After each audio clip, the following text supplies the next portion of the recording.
C'est un lieu mythique du quartier de Saint-Augustin dans l'ouest de Nice, baigné de lumière méditerranéenne. Les studios de la Victorine, monument de la création cinématographique qui ont inspiré depuis un siècle les metteurs en scène français et internationaux. Avec à son actif quelques-uns des plus grands chefs-d'œuvre du cinéma tricolore et aujourd'hui plus de 6000 m² de plateau, la Victorine prépare déjà l'avenir.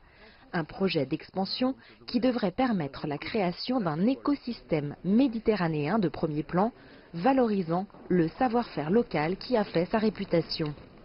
Le projet pour le futur de la Victorine, c'est d'avoir un peu plus de plateaux, notamment des grands plateaux, d'avoir des équipements technologiques de pointe avec des data centers, de manière à ce que les grands rêves des créateurs d'aujourd'hui et de demain puissent s'exprimer, à la fois dans la beauté de tous les paysages de l'arrière-pays, de la ville de Nice, qui est une ville extraordinaire, qui sera bientôt classée au patrimoine mondial de l'humanité, tous les grands paysages naturels, hein, la montagne, la mer, le désert, etc., tout ce qu'on peut trouver ici, et puis aussi les paysages virtuels que les James Cameron du futur vont inventer, et ils vont pouvoir les concevoir aussi ici dans ces studios.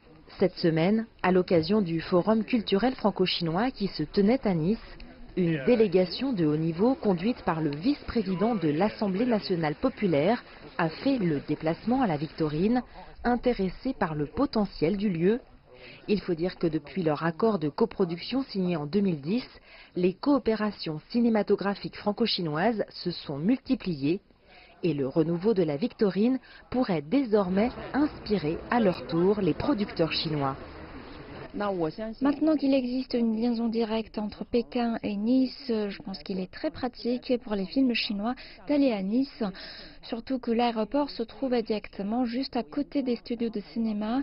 De plus, Nice a la mer, la montagne, du soleil et ses studios anciens. Je pense que c'est le meilleur endroit pour faire un film. À l'heure où le cinéma chinois s'internationalise, ce producteur qui vient d'investir 12 millions d'euros dans une coproduction franco-chinoise tournée à Paris revient sur son expérience.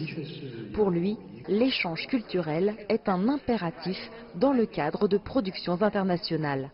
Je travaille avec la France depuis 3 ans et je discute avec des réalisateurs, producteurs, photographes, artistes et scénaristes. Dans ce domaine, la France est très professionnelle et très inclusive. À ce stade, nous pouvons apprendre les uns des autres grâce à une coopération profonde. La France comprend en fait à quoi ressemble la fabrication de films en Chine et le type de création cinématographique.